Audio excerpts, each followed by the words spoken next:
Is it recording? What's going on, guys? It's your coach, Daddy Torn, aka The Gale. I'm with my co-host. This is Christian, the essential one.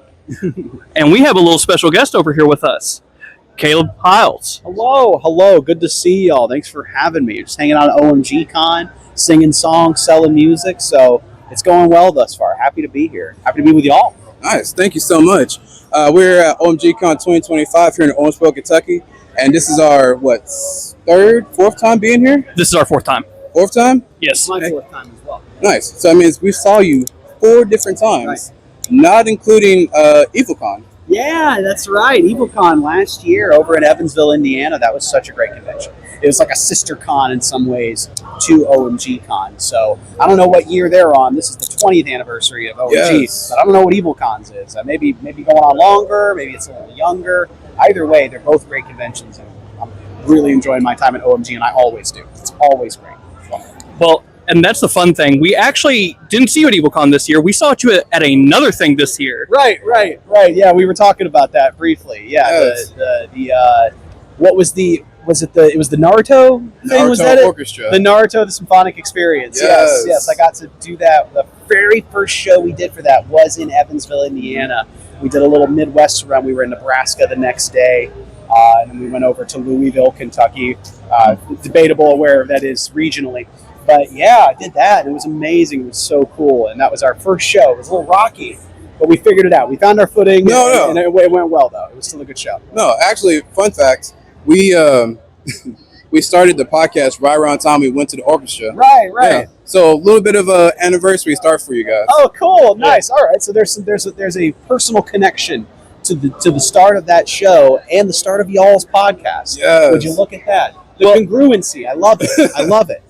Well, and what's really funny about it all is when we met you for the first time, it was at EvilCon last year, you did a voice recording for Torin on his friend's radio show, if I remember correctly. Yeah. Okay. Geeking out with B-Ray. Okay, yeah. No, I have history in radio. My dad was a radio DJ for 40 years at a country radio station, and then in his last 12 years, he did jazz and R&B. Oh, wow. So I have a lot of affinity to radioing and podcasting. It's just a part of me that grew up around it. Yes. So it was, anytime I ever get those requests, I'm always eager to jump at them and help out in any way I can.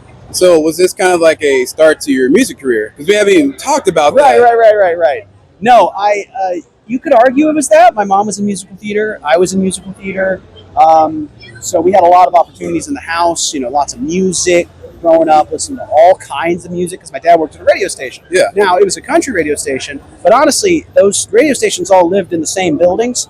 So you were sharing hallways sharing with pop music and country music and rap and R&B and jazz and classical. So you sort of shared a lot of music all at once. So my house had vinyls and tape decks everywhere. Oh. So I grew up around it and in it.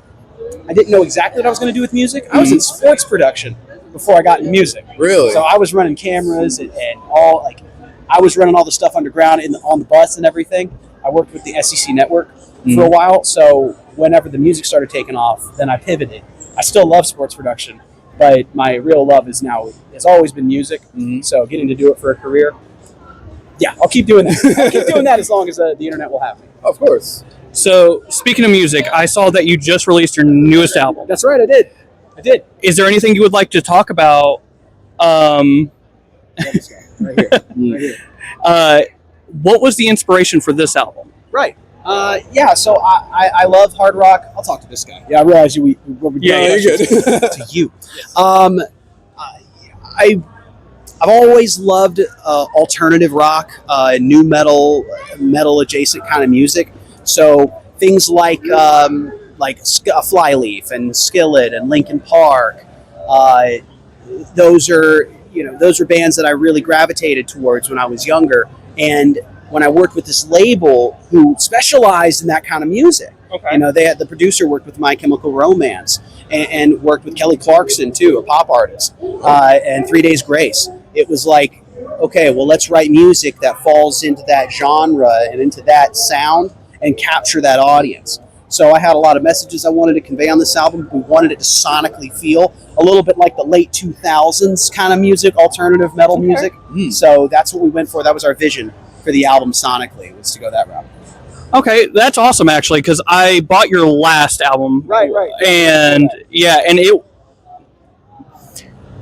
it was an emotional ride. I will say that. I really was moved by it. So Thank you, man. I appreciate it. Oh, it's no problem at all. I mean, I've been listening to you for almost 10 years now. Wow. So it's like I was looking through it and I was just like, this is insane. Yeah, it's different. You know, the sonic the difference in sound between the first album, which was more alternative singer-songwriter, some EDM, some alt rock, and then this pivot to just straight rock, genty, like new metal, alternative rock, like inspiration. Like, it's a bit of a pivot, but I was also working with a label, and they had expertise, and they had a vision too. So it's a give and take in that regard.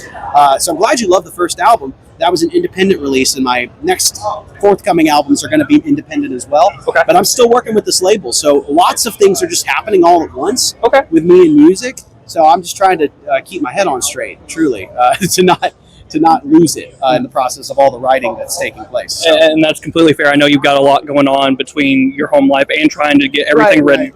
Right. So it can be a lot, but we all got a lot going on. Everybody, there's no one who's like, you know what, my life's just like friggin' nothing. Nothing's going on. I am so completely. Actually, if there are people like that, and they probably, I'm envious of them. Actually, I'd want to trade a little bit of boredom. Would be nice. I wouldn't mind being a little bored right now. But they'd probably also be like, I want to be not bored. So, well, you know, the grass is always greener. You know, that thing. Right. I think that's what they say. But yeah, I'm excited. I'm excited for what's coming. Right. Heck yeah, and I think that everybody deserves a little downtime, a little R&R. Yeah. I think you say you've been doing it for about 10 years, since 2014. 2014 is when the channel started gaining some analytical traction, but I've been making YouTube videos since YouTube. I'm making videos online since 2003. Oh wow! Whenever they had Google Video and they had Newgrounds and E-Bombs World. You were Newgrounds, baby? Yeah, I was doing stuff on Newgrounds. Machinima was making that too. So it's just so old now. I never bring it up because it's like a relic. People forget about it. Oh, but yeah, that kids was introduced to you. We'd be like, "What's Newgrounds?" I know. It's not that way. Old animation stuff, dude. Well, I mean, good. That was the start. The good news is Newgrounds is still up, so if you want to look it up, it absolutely is still up, and people are still making stuff too. It's not a completely dead art. It's got its own niche community still doing stuff. It's exciting. Oh heck yeah, I love it. Yeah. I know you got to get back to your sign and everything. Sure, you got to get geared up, ready to go. One last little thing about just your history and all. Just did people know who you are, and then kind of go from there, you know? Yeah, right. So yeah, I started doing this. I've been singing my whole life. I've been writing recently in the past 5 years. I've been working on my own music and writing my own music as well. And so I've been very excited. I've been very fortunate to be able to pursue that new path in my music, because I covered a lot of music before, from animes, cartoons, top 40. But now I'm getting to write my own music and say what I want to say and be an influence in that way. So please check out my original music, guys. I got my original album from 2021 up on my Spotify, and I got my album from this past year, 2025, up as well. And keep an eye on my channels, Caleb Hyles, wherever you are on social media. Look it up, and you'll find my stuff. Heck yeah. Caleb, we appreciate you so much, brother. Absolutely, brother. Thank you so much, Tor. Thank you. Most definitely. It has been awesome. Absolutely. Great seeing y'all, and thank y'all for watching. Thanks for listening, too. Watching and listening, both of you. All right. This has been Comfy as Bondas with a special interview with Caleb. What's up? And I'll say this right now. Stay tuned. Stay sexy. We got a long weekend. Oh.